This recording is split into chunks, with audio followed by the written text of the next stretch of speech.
নিষিদ্ধ শব্দটাকে আমি দুভাবে চিন্তা করি। একটা হচ্ছে যে আপনি আইনিভাবে নিষিদ্ধ, আরেকটা হচ্ছে জনগণ কর্তৃক নিষিদ্ধ। আপনি যদি কোনো যেমন ধরুন মনে করেন, আমি পার্সোনালি আমি মানে আমি তো মেডিটেশন করা লোক। আচ্ছা। তো আমি ওই কোনো জাতীয় আপনার মানে কি বলে সেভনাপ, কোক এই সমস্ত কোনো কিছু এগুলো স্বাস্থ্যের জন্য খারাপ, আমার মাথায় ঢুকিয়েছে যে না এটা খাওয়া যাবে না, এগুলো ভালো না, এগুলো ভালো না। ঠিক আছে, তো আমি এটা ফলো করি, আমি এটা মেনে নিয়েছি। তো জনগণ যদি মনে করে যে আওয়ামী লীগ দুরাচারী দল, দুর্বৃত্ত দল, আমাদেরকে 15 বছর আমাদেরকে ভোট দিতে দেয়নি এবং ভারতের মদদে এই সরকারটি টিকে ছিল, কারণ তারা বলতো যে আমরা আছি, ভারত আছে, ভারত আছে, আমরা আছি, একথা তারা ওপেনলি বলতেন। বাংলাদেশের জনগণ যদি মনে করে যে ভারতের চাওয়ার কোনো দলকে আমরা ভোট দেব না, ক্ষমতায় বসাবো না, তাকে এমনকি বিরোধী দলের আসনে বসাবো না, এটা কিন্তু এক ধরনের নিষিদ্ধ। তো আমি যেহেতু রাজনৈতিক দল করি এবং আমরা তো আসলে মানে আমরা তো ক্ষমতায় না, তো সুতরাং I don't have any position তাদেরকে রেস্ট্রিক্ট করা, মানে লিগালি রেস্ট্রিক্ট করার কোনো পজিশনে তো আমি নাই। বাট আমি জনগণকে আহ্বান, আমার দলের তরফ থেকে জনগণকে আহ্বান জানাবো, একটা ফ্যাসিস্ট পলিটিক্যাল পার্টি যারা in the name of politics, যারা গণতন্ত্রকে হরণ করেছে, সংবিধানকে মানে আপনার কলুষিত করেছে, নির্বাচনী ব্যবস্থাকে ধ্বংস করে, জনগণের হাজার হাজার না লক্ষ লক্ষ কোটি টাকা যারা বিদেশে পাচার করে দিয়েছে, তারা যদি পাচারগুলো না করতো তাহলে আমাদের দেশের রিজার্ভ দাঁড়াতো $225 বিলিয়ন বেশি। সানবিট সব দিবে সামাল।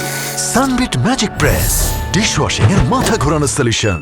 আজকে আনফর্চুনেটলি মাত্র এখানে $17 বিলিয়ন আমাদের কাছে আছে। আমাদের দায় দেনা শোধ করতে হবে আগামী 25-30 বছর ধরে। অপ্রয়োজনীয়, অপরিকল্পিত, অদূরদর্শী এবং শুধুমাত্র নিজেদের পকেট ভারী করার মতো প্রকল্প তারা গ্রহণ করার মধ্য দিয়ে তারা এই যে লুটপাটগুলো তারা করেছে।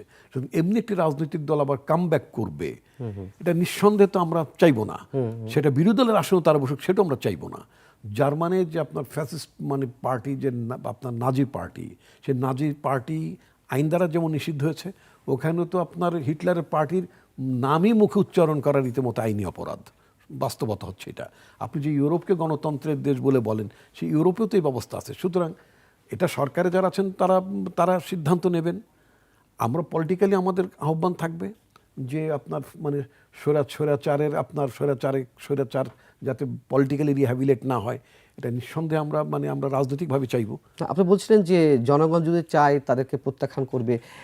নিষিদ্ধ করা না করা তো একেবারে অবশ্যই সব রাজনৈতিক দলগুলো বসে এক ধরনের নীতিগত সিদ্ধান্ত নেওয়ার ক্ষেত্রে, যেহেতু নিষিদ্ধ হয়নি, এখন জনগণ চাওয়া না চাওয়ার বিষয়টি এটির ব্যারোমিটার না, এটা কি আপনার ব্যারোমিটার? অবশ্যই নির্বাচন, গণতান্ত্রিক। তারা আপনি বলছেন তাহলে তারা নির্বাচনে অংশ নিতে পারবে? আমি তা বলছি না। তাহলে তারা নির্বাচনে অংশগ্রহণ করতে পারবে সেই জায়গাটা তো এখন আসেনি। অন্তর্বর্তীকালীন সরকার, এই যে প্রশ্নটি আপনি করলেন যে রাজনৈতিক দলগুলো সিদ্ধান্ত নেবে, রাজনৈতিক দলগুলো নিষিদ্ধের ক্ষেত্রে, হ্যাঁ, রাজনৈতিক দলগুলো সিদ্ধান্ত কি অন্তর্বর্তীকালীন সরকার চেয়েছে? তাদের সাথে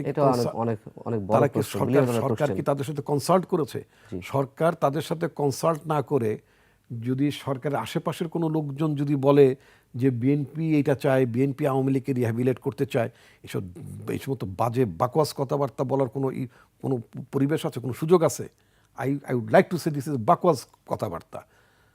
আমি বরং বলবো সরকারের তরফ থেকে প্রস্তাব আসুক, সরকার পলিটিক্যাল পার্টিগুলোকে নিয়ে বসুক, পলিটিক্যাল পার্টি ডিসাইড করবে, তারা সিদ্ধান্ত নেবে, তারা তাদের মতামত তাদের মতামত জানাবে, ফাইন। তো সেই জায়গাটাতে আপনি করেননি, এডজাস্ট করেননি। তো সেই জায়গা এডজাস্ট না করে এটা মানে আপনি এটা বিএনপির কাঁধে চাপিয়ে দিচ্ছেন। বিএনপি তো একা কোনো রাজনৈতিক দল, আমার সাথে তো গণতন্ত্র পুনরুদ্ধারের জন্য আমার সাথে তো আরও অনেক রাজনৈতিক দল, ব্যক্তি, গ্রুপ অনেকে ছিলেন। সুতরাং তাদের মতামতকে তো আমি স্যালিউট করি, তাদের মতামতকে তো আমি রেসপেক্ট করি।